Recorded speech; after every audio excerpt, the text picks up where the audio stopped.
नमस्कार, आपण पाहताय कोकणचं नंबर 1 महा चॅनल कोकण 7 लाईव्ह बातमीपत्रात आपलं स्वागत. सुरुवात करूया हेडलाईन्सनं. आंब्याला हेक्टरी 22,000. सरकारनं शेतकऱ्यांच्या जखमेवर मीठ चोळलं. राजू शेट्टी यांची टीका. वैभववाडीत गारपिटीसह अवकाळी पाऊस. आंबा काजू बागायतदार चिंतेत. आणि कणकवलीत पेट्रोल डिझेलचा तुटवडा. आता पाहूया सविस्तर बातम्या. सांस्कृतिक कार्य विभाग, सांस्कृतिक कार्य संचालनालय महाराष्ट्र आयोजित ज्ञानेश्वर माऊलींच्या 750व्या जयंती वर्षानिमित्त आध्यात्मिक व सांस्कृतिक कार्यक्रम ज्ञानी यांचा राजा मोगरा फुलला कार्यक्रमाचं आयोजन राज्यभरात करण्यात आलं. हा कार्यक्रम बुधवारी सायंकाळी सावंतवाडी येथील बॅरिस्टर नाथपै सभागृहात संपन्न झाला. सांस्कृतिक कार्य विभाग, सांस्कृतिक कार्य संचालनालय महाराष्ट्र आयोजित ज्ञानेश्वर माऊलींच्या 750व्या जयंती वर्षानिमित्त आध्यात्मिक व सांस्कृतिक कार्यक्रम ज्ञानी यांचा राजा मोगरा फुलला कार्यक्रमाचं आयोजन राज्यभरात करण्यात आलं. हा कार्यक्रम बुधवारी सायंकाळी सावंतवाडी येथील बॅरिस्टर नाथपै सभागृहात संपन्न झाला. या कार्यक्रमाचा शुभारंभ सामाजिक कार्यकर्ते ॲडव्होकेट नकुल पारसेकर यांच्या हस्ते करण्यात आला. या प्रसंगी व्याख्याते गणेश शिंदे, कोकण मराठी साहित्य परिषदेचे उपाध्यक्ष अभिमन्यू लोंढे, विनायक गावस, कार्यक्रम संयोजक सिद्धेश कुंटे आदी उपस्थित होते. या कार्यक्रमात ज्ञानेश्वरीचे तत्वज्ञान आणि माऊलींचा जीवनप्रवास यांचा सुरेख संगम घडवून आणण्यात आला. प्रसिद्ध निरूपणकार गणेश शिंदे यांनी आपल्या ओघवत्या वाणीतून माऊलींच्या जीवनातील आपेगाव ते आळंदीपर्यंतच्या प्रवासाचं भावस्पर्शी वर्णन केलं. तर गायिका सन्मिता धापटे शिंदे आणि त्यांच्या सहकाऱ्यांनी सादर केलेले अभंग गायन खास आकर्षण ठरले. त्यांच्या सुरांनी उपस्थित श्रोत्यांना मंत्रमुग्ध केलं. त्यांना पार्श्वगायक प्रतीक्षा हुडे, तबला अभिषेक पवार, संवादिनी स्वप्नील घाटोळे, बासरी कीर्तेश बाविस्कर, पकवाज विवेक शुळकर, साईड रिदम नरेंद्र काळे, कीबोर्ड प्रणव देशपांडे यांनी साथ संगत केली. संत ज्ञानेश्वरांच्या पवित्र स्मृतींना आणि विचारांना स्वरांजली अर्पण करणारा हा कलाविष्कार उपस्थितांच्या स्मरणात दीर्घकाळ राहणारा ठरला. सावंतवाडीकर रसिकांनी या बहारदार कार्यक्रमाला टाळ्यांच्या प्रतिसादात दाद दिली.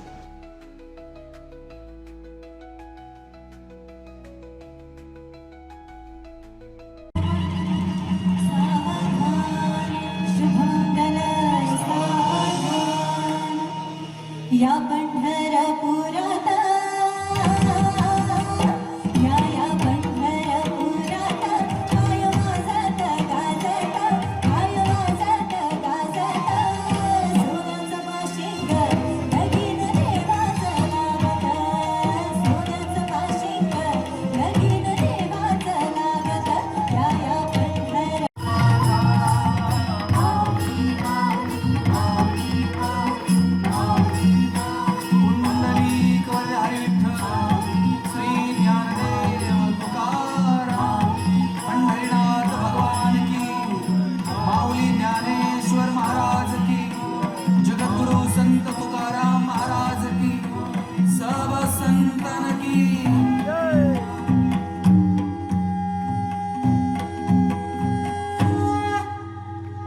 संत ज्ञानेश्वर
प्रसंगी व्यवस्थेला जाब विचारला. आदिनाथ गुरु सकळ सिद्धांचा मच्छिंद्रतयाचा मुख्य शिष्य. मच्छिंद्राने बोध गोरक्षासी केला, गोरक्ष वळला गहिनी प्रते. गहिनी प्रसादे निवृत्ती दातार, ज्ञानदेवे सार चोचविले. एक गुरु आणि एक शिष्य. ज्ञानोबरायांनी ही परंपरा थोडीशी बाजूला ठेवत हे सगळं ज्ञान सगळ्यांसाठी खुलं करून दिलं. येथे आहे सकलांचे अधिकार, इथं आता सगळ्यांना अधिकार आहे. मुळात संस्कृत आपल्यापैकी किती जणांना समजते? मर्यादा आहे. गीतेसारखा महान ग्रंथ तोही संस्कृतमध्ये होता, पण तो सर्वसामान्य लोकांना समजेल अशा प्राकृतमध्ये आला पाहिजे. ज्ञानोबरायांनी गीतेवरती भाष्य केलं, गीतेवरती टीका केली आणि ती संस्कृतमध्ये न करता मराठीमध्ये प्राकृतमध्ये केली आणि सगळ्यांना समजेल उमजेल अशा भाषेमध्ये ज्ञानेश्वरी सारखा महान ग्रंथ तुमच्या माझ्यासमोर मांडला. ज्ञानोबरायांच्या आपल्यावरती अनंत असे उपकार आहेत की त्यांनी ही सगळी कवाडं आपल्यासाठी खुलं करून दिली. ज्या शेताच्या बांधावरती मोठेचा कुळकुळ आवाज येत होता, त्या शेताच्या बांधावरती ज्ञानोबरायांनी सरस्वतीचं विणावादन सुरू केलं. किती उपकार आहेत ज्ञानोबरायांचे. आणि मग हे ज्ञानोबरायांचं चरित्र येणाऱ्या पिढ्यांपर्यंत पोहोचावं, त्यांच्यापर्यंत तो विचार जावा, या साध्या सरळ हेतूनं या कार्यक्रमाचं आयोजन आहे. मला या कार्यक्रमाच्या सुरुवातीला पहिल्यांदा एक गोष्ट नमूद करायची. कणकवली शहरात सध्या पेट्रोल व डिझेलचा तुटवडा निर्माण झाल्यानं वाहन चालकांना मोठा त्रास सहन करावा लागतोय. याचाच आढावा घेतला आमचे कणकवली प्रतिनिधी उमेश बुचडे यांनी.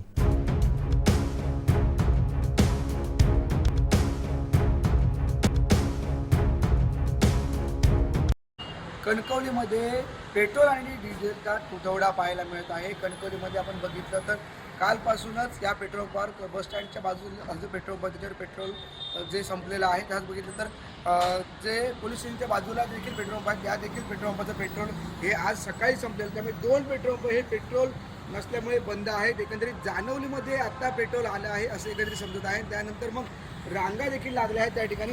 वागदे येथील देखील पेट्रोल पंप आहे, त्या पेट्रोल पंपावर पेट्रोल संपलेलं आहे. त्याच पद्धतीने गॅस बघतोय की CNG गॅस हा देखील संपलेला आहे. त्यामुळे इथे बोर्ड देखील लावण्यात आलेले आहेत की पेट्रोल, डिझेल आणि गॅस हे संपलेले आहे. त्यामुळे एकंदरीत पेट्रोल आणि डिझेलचा तुटवडा आहे तो सध्या या कणकवलीमध्ये पाहायला मिळते.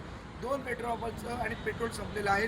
वागद्यामध्ये देखील पेट्रोल पंप आहे, तिथे पेट्रोल संपलेलं आहे. त्यामुळे नागरिक आता नेमकं कुठून पेट्रोल भरणार, कसं जाणार, कुठे वाहतूक करणार हा प्रश्न निर्माण झालेला आहे. काही ठिकाणी आता जे प्रशासन आहे ते सांगत आहे की आम्ही उपलब्ध करून वेळेत उपलब्ध होईल असं देखील सांगण्यात आहे. पण नेमकं आता सध्याच्या परिस्थितीमध्ये पेट्रोल पंपावर पेट्रोल उपलब्ध नाही आहे, त्यामुळे पेट्रोलचा तुटवडा आपल्याला दिसत आहे. टुडे कोकणसाठ लाईव्ह कणकवली. मला विकास कामात कधीच समाधान मानण्याची सवय नाही. कुडाळमध्ये साकारलं जाणारं नमो उद्यान हे महाराष्ट्रात सर्वोत्तम ठरलं पाहिजे. या स्पर्धेत पहिल्या क्रमांकाचं 5 कोटी रुपयांचं पारितोषिक आपल्याला मिळालंच पाहिजे. त्यापेक्षा कमी मला काही मान्य नाही, अशा स्पष्ट आणि आक्रमक शब्दात आमदार निलेश राणे यांनी कुडाळ नगरपंचायत प्रशासन आणि लोकप्रतिनिधींचे कान टोचले. पाहूयात. नमो उद्यान या हेडखाली आजचं भूमिपूजन संपन्न झालं. सन्माननीय नरेंद्रजी मोदी साहेबांचा 75वा वाढदिवस आणि एक संकल्पना सन्माननीय उपमुख्यमंत्री एकनाथ साहेब शिंदे यांनी ही महाराष्ट्रभर राबवली आणि त्याच संकल्पनेचा एक भाग म्हणून आज आपण इथे भूमिपूजनाच्या कार्यक्रमासाठी सगळे इकडे एकत्रित झालेलो आहोत. 1 कोटी निधी या उद्यानासाठी महाराष्ट्र शासनाने आपल्याला दिलेला आहे. पहिलं पारितोषिक 5 कोटीचं आहे, दुसरं 3 कोटीचं आहे आणि तिसरं 1 कोटीचं आहे. नगराध्यक्षांच्या आणि CO साहेबांच्या भाषणानंतर मला त्यांना एवढीच विनंती करायची आहे की काही करून ते 5 कोटी आपल्याला मिळाले पाहिजे. ते मला माहित नाही कसं कराल ते, कारण ऐकून घ्यायची सवय नाही आपल्याला. नगराध्यक्ष मॅडम त्यांच्या मनोगतात बोलले, तिघांपैकी एक, अजिबात नाही, एकच. ते पहिल्या क्रमांकाचं बक्षीस आपल्याला पाहिजे. CO साहेब आपण या विषयाची दखल घ्यावी आणि ते 5 कोटी रुपये आपल्याला कसे मिळतील त्यासाठी जे काय मेंटेनन्स करावं लागेल तो आपल्याला करावाच लागेल. त्यासाठी मी तुम्हाला शुभेच्छा देतो. मी विशेष आभार सन्माननीय सिंधुदुर्ग जिल्ह्याचे पालकमंत्री श्री नितेश राणे यांचेही मानतो. आज खरं तर ते या कार्यक्रमाला येणार होते, पण काही कारणाने येऊ शकले नाही.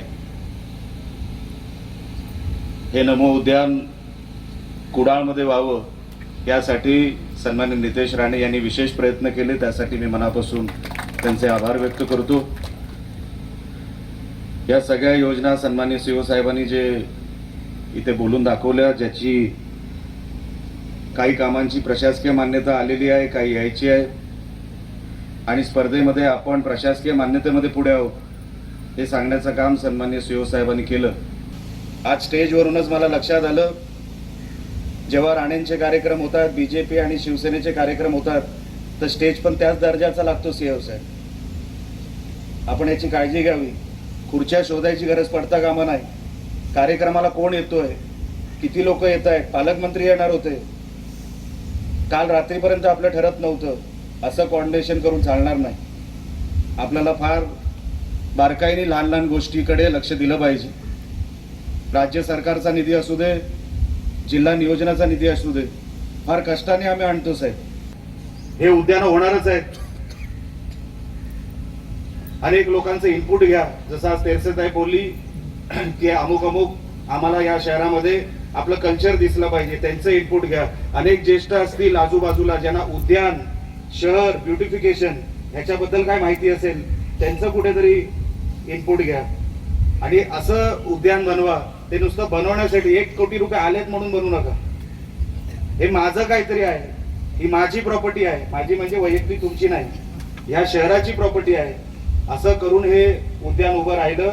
100% ते 5 कोटीचा निधी हा आपलाच आहे, लक्षात ठेवा महाराष्ट्रामध्ये.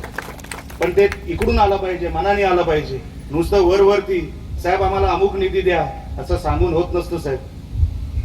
अनेक गोष्टी मी या व्यासपीठावरून सांगू शकतो, पण आज दिवस चांगला आहे.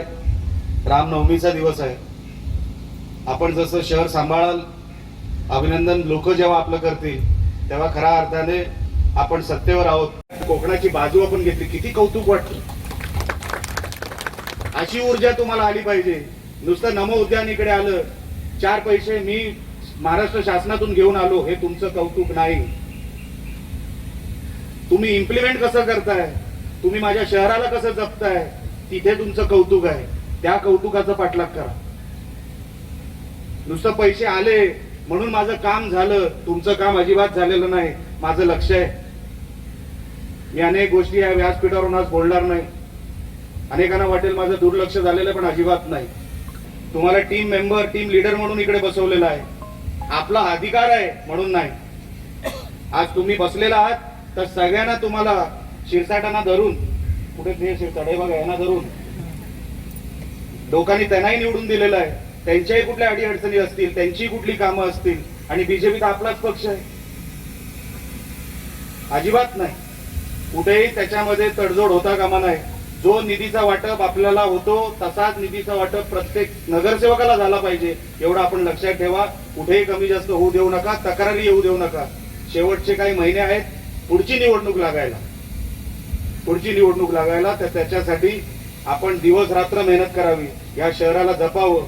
ज्येष्ठांनी, तरुणांनी सांगितलं पाहिजे काय शहर तुमच्या हातात दिलं आणि तुम्ही काय शहर आहे आम्हाला परत दिलं. तेवढं कौतुक लोकांकडून झालं पाहिजे. आणि तशी निवडणूक जर आपण आपल्या नजरेसमोर ठेवली, असा लोकांचं समाधान आपण जर नजरेसमोर ठेवला, तरच हे सगळं शक्य आहे. एवढीच विनंती करण्यासाठी आज मी इथे माझ्या मनोगतासाठी उठलो. जिल्ह्यात पेट्रोल व डिझेलचा पुरेसा साठा उपलब्ध आहे. नागरिकांनी अनावश्यक गर्दी टाळून केवळ आवश्यकतेनुसारच इंधन घेण्याचं आवाहन जिल्हाधिकारी तृप्ती धोडमिसे यांनी केलं आहे. नमस्कार, मी तृप्ती धोडमिसे, जिल्हाधिकारी सिंधुदुर्ग. जिल्ह्यातील सर्व नागरिकांना कळविण्यात येते की पेट्रोल आणि डिझेलचा पुरेसा साठा आपल्या जिल्ह्यात उपलब्ध आहे. तरी देखील समाज माध्यमांवरती विविध पसरवण्यात आलेल्या अफवांमुळे नागरिकांकडून पेट्रोल पंपावर अनावश्यक गर्दी होताना दिसत आहे. नागरिकांनी विनाकारण घाबरून जाऊ नये, तथापि कोणत्याही प्रकारे कॅन, बाटल्या किंवा ड्रममध्ये साठा करू नये, ते प्रतिबंधित आहे. अशा प्रकारे साठा करून कृत्रिम कमतरता निर्माण त्यांनी करू नये. तसेच प्रत्येक पेट्रोल पंपांनी आपल्या पेट्रोल पंपावरील शिल्लक साठा, प्राप्त साठा आणि एकूण उपलब्ध साठा याची माहिती त्यांनी दर्शनी फलकावर लावणे बंधनकारक त्यांना केलेले आहे. वाढत्या मागणीच्या अनुषंगाने तेल उत्पादक कंपन्या आणि पेट्रोल पंप डीलर्स यांनी आपापसात समन्वय ठेवावा अशा सूचना आम्ही त्यांना यापूर्वी दिलेल्या आहेत. तरी नागरिकांनी इंधनाच्या कमतरतेबाबत अफवांवरती विश्वास ठेवू नये किंवा तशा अफवा पसरवू नयेत आणि तणावाची स्थिती निर्माण करू नये असे आवाहन मी जिल्हा प्रशासनातर्फे आपणा सर्वांस करत आहे. एकीकडे गुरुवार सकाळपासूनच कणकवली शहर आणि परिसर उन्हामध्ये तापत असतानाच दुपारी 3 वाजण्याच्या सुमारास अवकाळी पाऊस सुरू झाला. विशेष म्हणजे पावसासोबत गारा देखील बरसू लागल्या. गुरुवारी सकाळपासूनच वातावरणामध्ये उष्णता जाणवत होती. दुपारच्या सुमारास रणरणट ऊनही होतं. दुपारी 3 वाजण्याच्या सुमारास ढगांचा काहीसा गडगडाट होऊ लागला. अखेरीस 3 वाजण्याच्या सुमारास अवकाळी पावसाला सुरुवात झाली. पावसासोबत गारासुद्धा पडू लागल्या. साहजिकच दिवसभराच्या उष्ण वातावरणानंतर नागरिकांना काहीसा गारवा अनुभवायला मिळाला.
नैसर्गिक आपत्तीमुळे 90% हातातील पीक गेलेलं असताना अशा परिस्थितीमध्ये गेले 2 महिने कोकणातील शेतकरी रस्त्यावर उतरून चळवळ करतोय.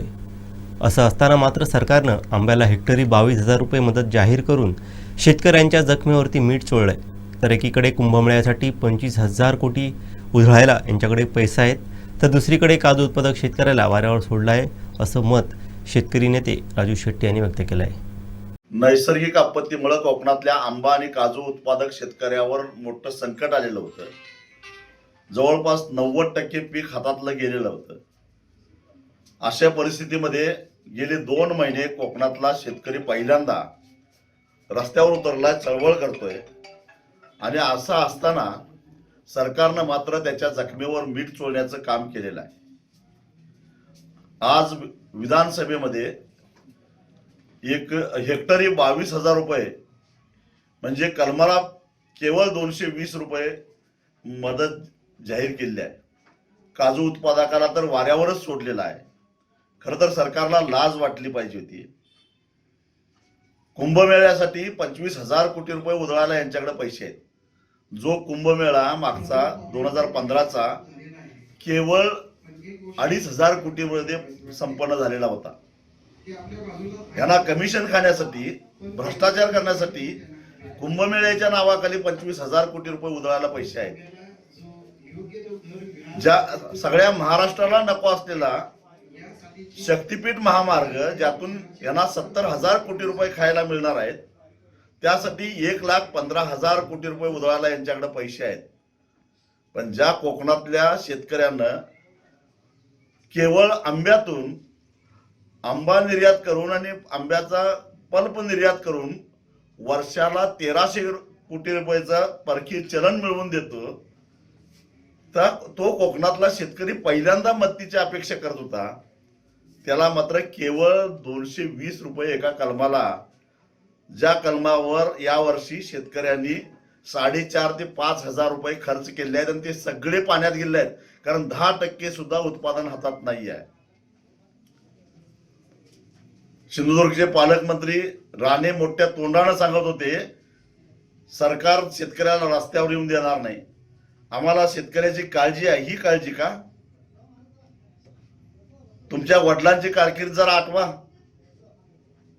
ते विरोधी पक्ष नेते असताना वाघासारखे शेतकऱ्यांच्या प्रश्नावर तुटून पडत होते. खरं तर त्यांचा वारस सांगायची सुद्धा तुमची पात्रता राहिलेली नाही असं मला वाटतं. मुख्यमंत्र्यांना याची किंमत चुकती करायला लागेल. लवकरच एक व्यापक मेळावा घेऊन चलो मुंबईचा नारा दिला जाईल आणि आता केवळ सिंधुदुर्ग नव्हे, सिंधुदुर्ग, रत्नागिरी, पालघर, रायगड आणि ठाणे या जिल्ह्यातल्या आंबा उत्पादक आणि काजू उत्पादक शेतकऱ्यांचा एक मोठा प्रचंड असा मोर्चा मुंबईवरला धडकल्याशिवाय राहणार नाही. बघू आता एकदा आरपारची लढाईच आपल्याला करावी लागणार आहे. माझी आंबा आणि काजू उत्पादक शेतकऱ्यांना एकच विनंती आहे, जेव्हा पिकलं तेव्हा लुटलं. देणं घेणं फिटलेलं आहे. दलालांचं उधारी भागवू नका, औषध दुकानदाराची उधारी भागवू नका. बघू काय व्हायचं, एकदा आरपारची लढाईच करूया. कुडाळ शहराच्या स्वच्छतेसाठी आणि नागरी सुविधांच्या सक्षमीकरणासाठी कुडाळ नगरपंचायतीनं मोठं पाऊल उचललं आहे. आमदार निलेश राणे यांच्या हस्ते नगरपंचायतीच्या नवीन घंटागाडी सेवा आणि सक्षम व्हॅनचं लोकार्पण करण्यात आलं. तसंच नगरपंचायत जुन्या इमारतीचं सुशोभीकरण आणि जनरेटर सुविधेचंही उद्घाटन मोठ्या उत्साहात पार पडलं.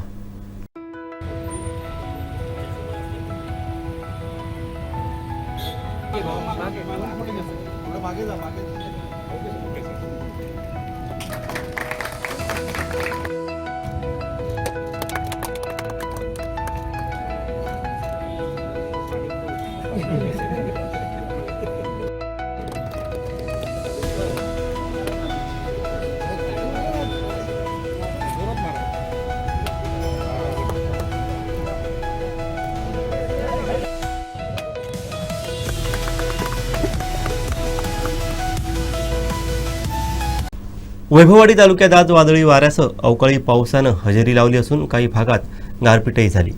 या अचानक बदललेल्या हवामानामुळे आंबा आणि काजू बागायतदार मोठ्या अडचणीत सापडले आहेत.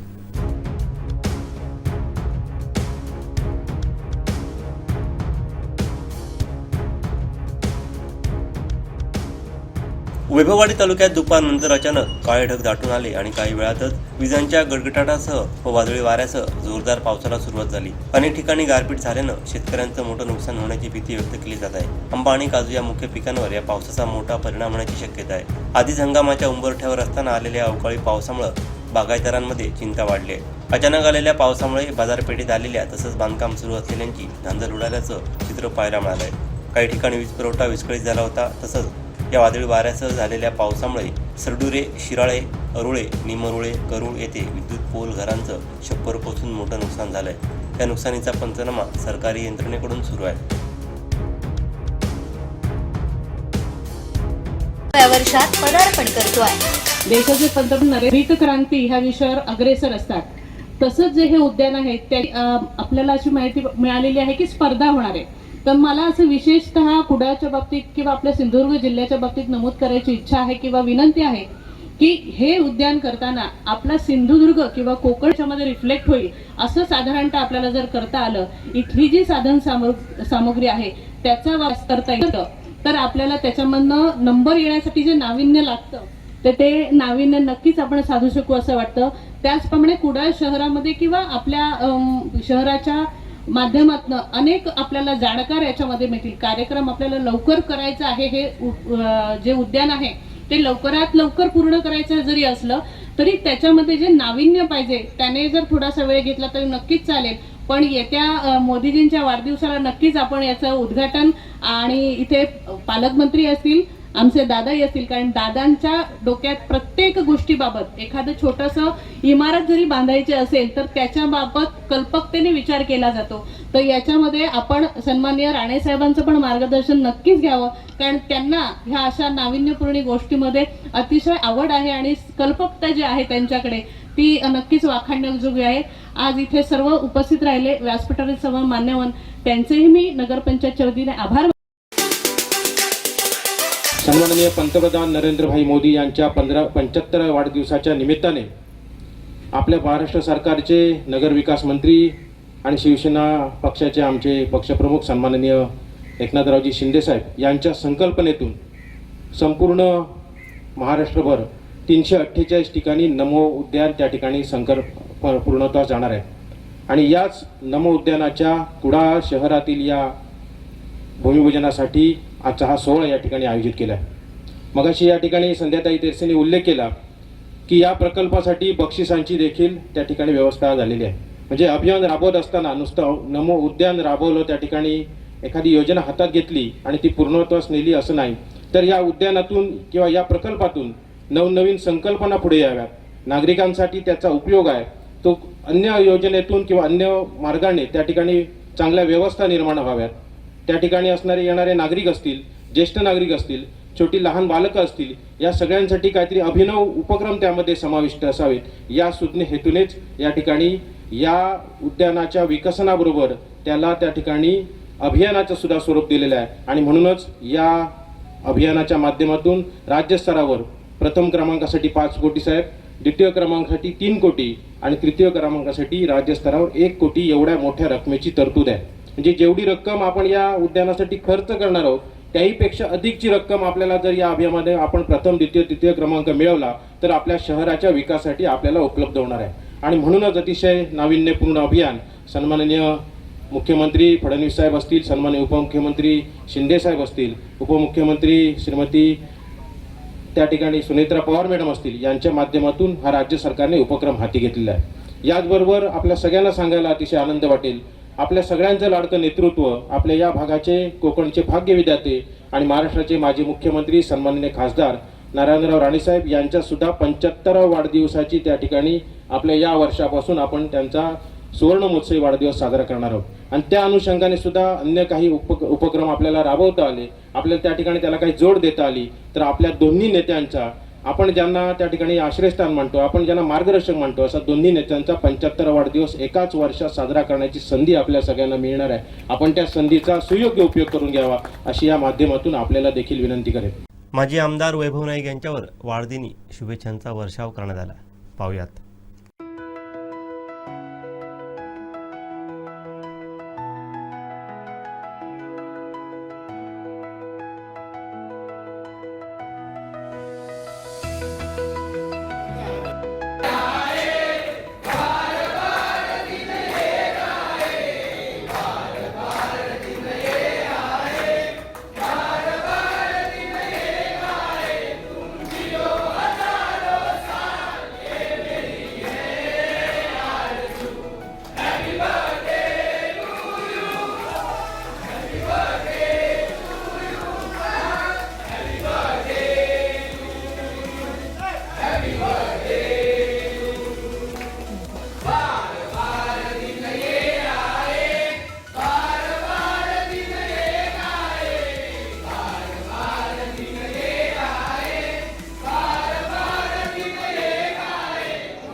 शेवटी ठळक घडामोडी पुन्हा एकदा. आंब्याला हेक्टरी 22,000. सरकारनं शेतकऱ्यांच्या जखमेवर मीठ चोळलं. राजू शेट्टी यांची टीका. वैभववाडीत गारपिटीसह अवकाळी पाऊस. आंबा काजू बागायतदार चिंतेत. आणि कणकवलीत पेट्रोल डिझेलचा तुटवडा.